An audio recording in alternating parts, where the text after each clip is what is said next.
Hello everyone, I trust most of you have heard of the American Marxist economist Richard D. Wolff. First of all, I would like to say that I think Wolff does far more good than harm. His critiques of capitalism are excellent and his videos are always really interesting. For example, I consider his video, "Is Capitalism Actually Reducing Poverty?" to be one of the best videos on YouTube. Their clever math comes from how they define poverty. According to the World Bank, anyone making under $1.90 a day is considered poor.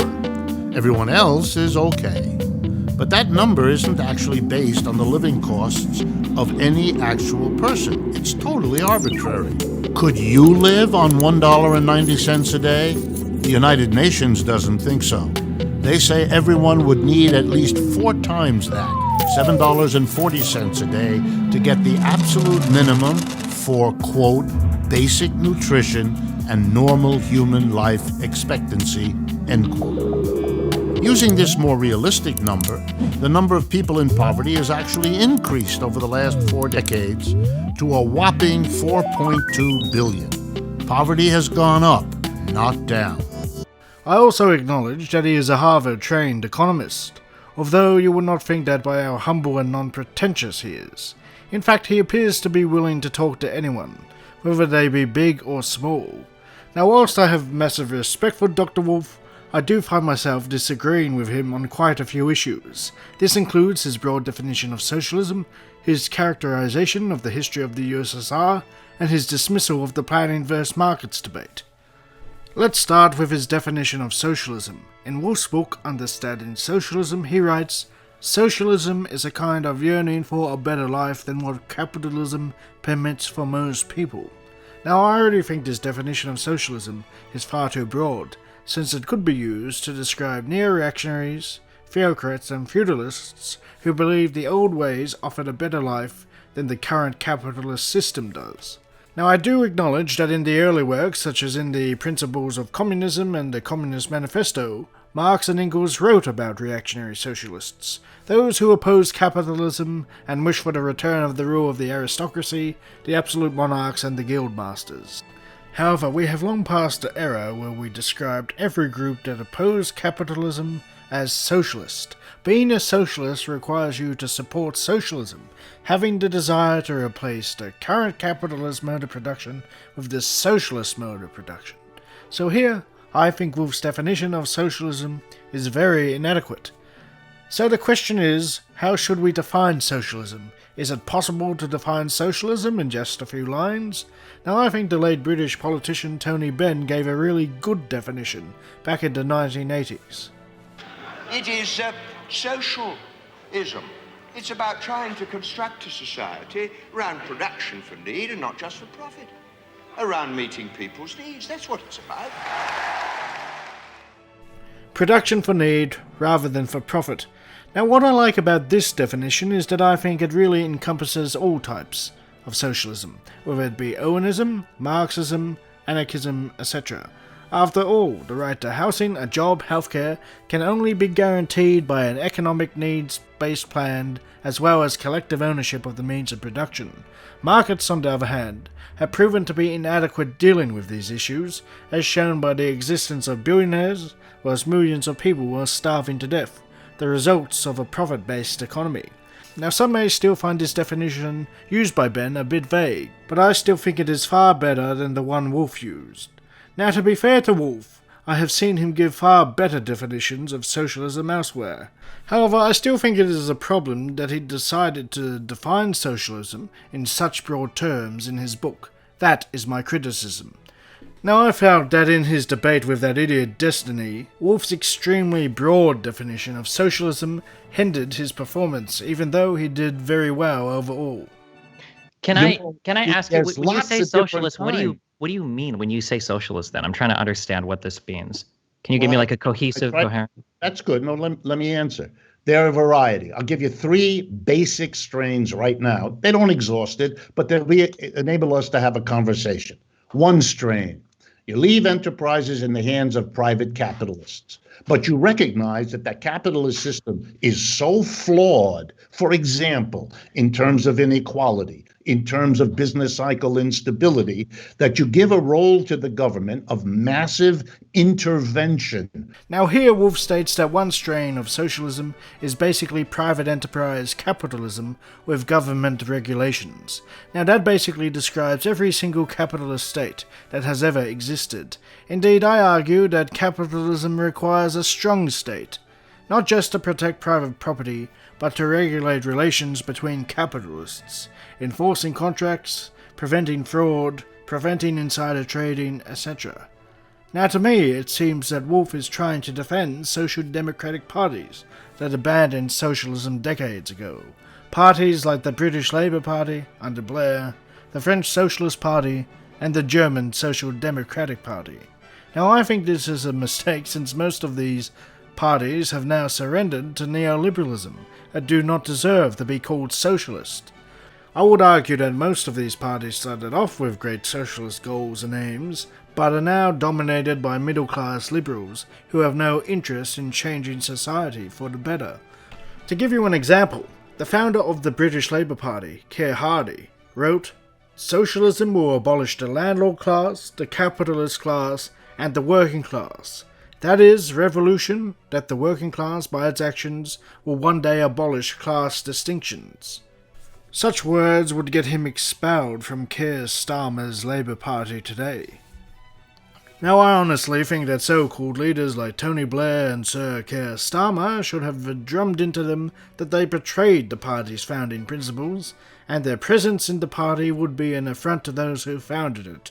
We should not be redefining socialism for the benefit of these despicable charlatans. These second kind of socialists, they don't believe it works real well if you do that. It's not enough. So they want to take a different step. They want the government to come in and actually own and operate enterprises, not merely regulate them with rules and laws. It seems that Dr. Wolff is referring to countries like the Soviet Union and Maoist China, where the means of production were largely owned by society as a whole through a worker state. Now I think these economies cannot really be compared to the social democratic capitalist models. For example, in the Soviet Union, production was run according to a needs-based plan. Wage labour was abolished, labour power was no longer a commodity, and workers had a right to a job, and there was no capitalist class appropriating surplus. So to me, the Marxist-Leninist states were actually socialist societies, not capitalist states like the social democracies. Then there's a third kind, which I stressed a few moments ago, which is not about the government. Doesn't care all that much whether the government runs an enterprise or the private does. They can figure out, whichever one works better. Let's be real practical. But for them, what socialism means is the transformation of the everyday life of working people. No longer do you go to work with other people telling you what to do, where to sit, what machine to use, what raw material to work on. And at the end of the day, you go home and you've got nothing more to say about what you poured your brains and muscles into. No, no, no. For these socialists, like me, the crucial thing is to reorganize the workplace, to bring real democracy, can you believe it, to the place where we work. Now here Dr. Wolff is talking about his favourite subject, democracy in the workplace and the mutualisation of firms. Now when talking about this, Wolff makes a number of good points, especially about the lack of democracy in capitalist workplaces. Indeed, turning some companies into co-ops via mutualisation would be a great first step to socialism, and would help eliminate exploitation and class distinctions in the workplace, a policy that offers immediate benefits to most working people. This also corresponds to the definition of socialism Wolff gives in the frequently asked question section of his website. Quote, "Socialism is the negation of exploitation, where exploitation is defined as an organization of production in which the people who receive and distribute the surplus are different from those who produce it." However, I do have some issues with market socialism, as I do with markets in general. Market socialism does not end the for-profit economy, commodity production, and unemployment. Also, it has no solution when it comes to dealing with natural monopolies. In Anti-Düring, Friedrich Engels critiques a similar system that was proposed by the anti-Marxist socialist Eugene Düring.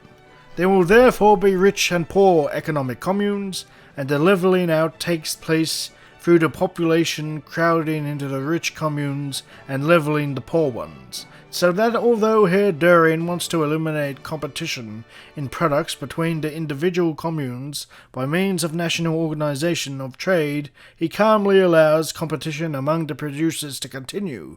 Things are removed from the sphere of competition, but men remain subject to it. So if we were to stick to the system Wolff proposes, there would be rich and poor co-ops will go bankrupt, and who knows, exploitation could continue.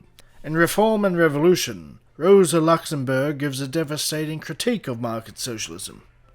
Cooperatives, especially cooperatives in the field of production, constitute a hybrid form in the midst of capitalism. They can be described as small units of socialized production within capitalist exchange. But in capitalist economy, exchanges dominate production. As a result of competition, the complete domination of the process of production by the interests of capital, that is, pitiless exploitation, becomes a condition for the survival of each enterprise. The domination of capital over the process of production expresses itself in the following ways. Labor is intensified, the workday is lengthened or shortened according to the situation of the market, and depending on the requirements of the market, labor is either employed or thrown back into the street. In other words, use is made of all methods that enable an enterprise to stand up against its competitors in the market.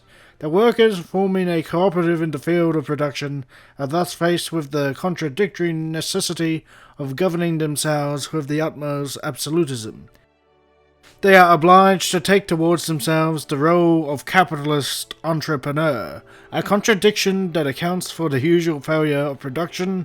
Cooperatives which either become pure capitalist enterprises, or, if the workers' interests continue to predominate, end by dissolving.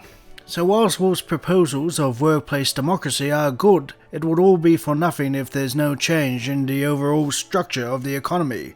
Replacing markets that function on production for profit with economic planning based on need would be far more of an important change, since it transforms the entire structure of the economy.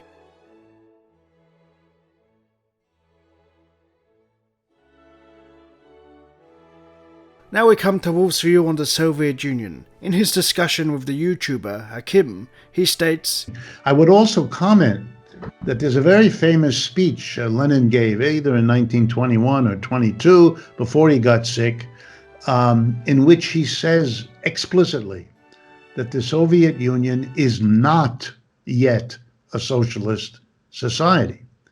And what he means, as best I can recall and remember, very important speech, is he refers to the Soviet Union at that time as a state capitalism, in which the working class, through the Communist Party, has captured the state, and so now has an unusual, extraordinary power over what remains a capitalist system, but one that the state is in command of. And then he infers from this, he draws the conclusion that the question now is when and how the working class control of the state through the Communist Party can make the next transitions that have to be made to get the Soviet Union beyond state capitalism.